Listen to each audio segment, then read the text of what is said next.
Bueno, me he venido hoy aquí a la finca Areca, en la casa de mi amigo Jean-Claude y Alfredo. Y bueno, esta noche tenemos una gran entrevista con Mr. Dave Haynie y a ver qué tal. Un saludo a todos los amigueros del mundo y hasta ahora.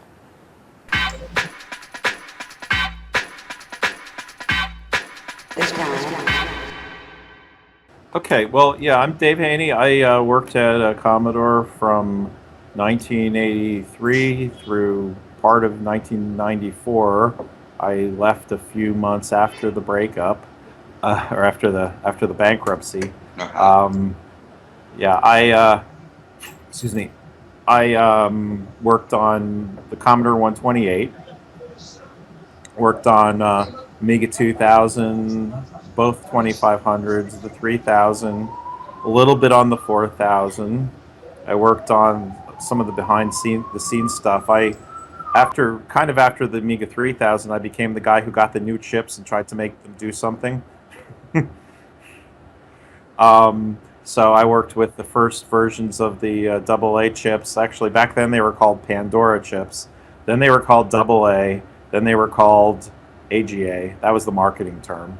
And then AAA, of course. I also designed architectures that we never got to build, and I designed the Zora 3 bus, and so I was doing hardware the whole time. And for fun, I also did a little bit of software. Some people might remember Disk Salve or Set CPU. And I also wrote articles. I probably had 100 articles in various Amiga magazines, and then we all used to communicate on Usenet, and a little bit on Bix. So it was kind of the only thing I did for 10 years, 10 and a half years, 11 years, whatever was Commodore.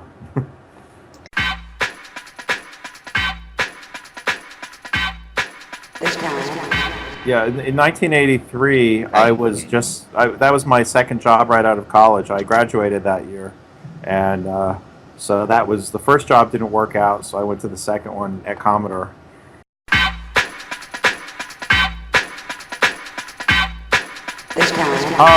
Actually, I had bought a Commodore 64 a couple of months before I got the job at Commodore, but I had Oh, the first computer I ever programmed was or ever messed around with at all was one that my dad worked at Bell Laboratories, and he had access to computers. He had his own department computer. ajá. They had so many computers at Bell Laboratories in Homedale, New Jersey, that they didn't have to heat the building. They even air conditioned in the winter. Um, and he had a computer that I could dial into over the weekend. It was a Control Data Cyber 72 or something like that. Ujú. And he'd bring home a terminal that with an acoustic coupled modem, and you'd plug the phone, into the back of the thing with suction cups, and they printed out on thermal paper. And I got to do my computing until the paper ran out every weekend.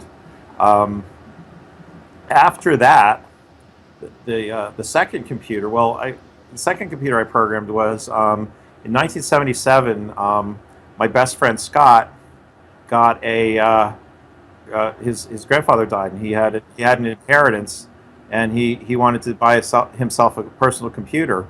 So we went to New York City, the island of Manhattan, the center of the universe, and there was one store that sold pet computers and Apple twos.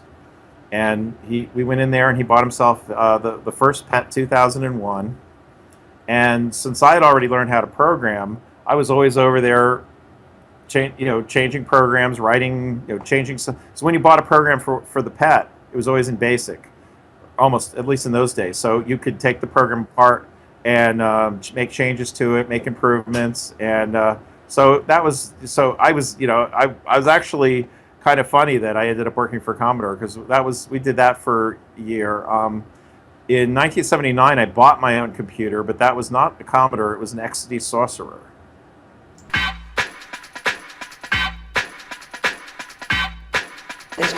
Okay, well, there's actually a story there. When I was right out of college, I was working at a company called General Electric. Most people have heard of it. and General Electric had hired me to work on what I thought was going to be some space shuttle work, because of course people my age back in the, when your dad woke you up in the middle of the night to watch the moon landing and stuff like that, a chance to work with anything involving spaceships was great. So I went there. Well, it turned out I found out pretty quickly that I was just working on tools at the time, that they were going to be, that most of what work they did there was on weapons. And so I said, okay, I decided to myself I was going to quit. So but I was right out of college. I didn't know anybody, I didn't have connections or anything. So I wrote, I looked in the newspaper in Philadelphia and found one with, one headhunter, as they call them, who didn't require 2 or 3 years of previous experience. And I sent him my resume, and they called me 3 days later. I sent it out on a Tuesday. On Thursday, they called me and said, "Can you come out today?" And I'm saying, "Sure." And it wasn't far from Philadelphia, so where I was working, so it was pretty close. So I got my '61 Thunderbird and drove to this place. And I was also wearing a homemade shirt that day. I was sort of in open rebellion against all the students that, when they hired me, they hired a bunch of other people. We were the only people in the entire company who could work on either software or hardware. Before that, they had this huge wall between the two, which was stupid, because they're kind of different aspects of the same system, but that's what they did. So I was allowed to work on that, but one by one, the people who came in started kind of vanishing, and started dressing like everybody else and looking like everybody else, and I was kind of in open revolt. So anyway, I was wearing my homemade shirt. I went into this headhunter's office, and there's this guy sitting across from me who's got long hair, longer than mine. He's wearing John Lennon glasses, and he's like, "Hey, you here for an interview?" And I'm like, "Yeah. How about yourself?" He says, "Yeah, kind of." And we started chatting and everything, and pretty soon they call my name, and I go in and meet this guy, Joe Krasuki, who's this middle manager type guy with a bad comb over, and but he was a nice guy, and he interviews me for a while, and then they bring me to the next room, and there's that guy I met in the lobby.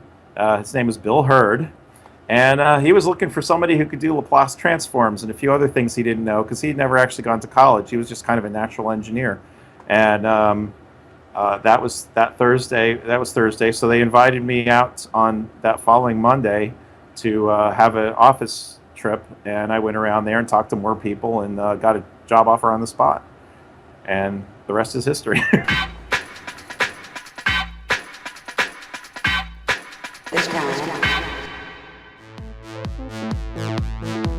I mean, it's, my favorite is probably the Amiga 3000, just because that was the best project to work on with all the people, and we got to do more than we usually do.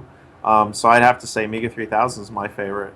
Mine has the 68040 board in it from the A4000, and of course the A4000, it has its other advantages, like it's got the AA chips in it. So in some ways it's better. It's not.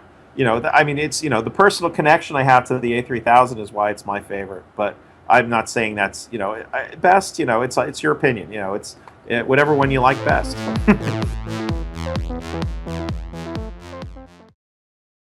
I'd say the biggest mistake of Commodore was hiring Mehdi Ali, because that was a person. That was a person. Actually, if you follow American politics at all, there's this guy running for president, Donald Trump. Very similar type of person. Mehdi Ali was the guy who already knew all the answers. You couldn't tell him anything.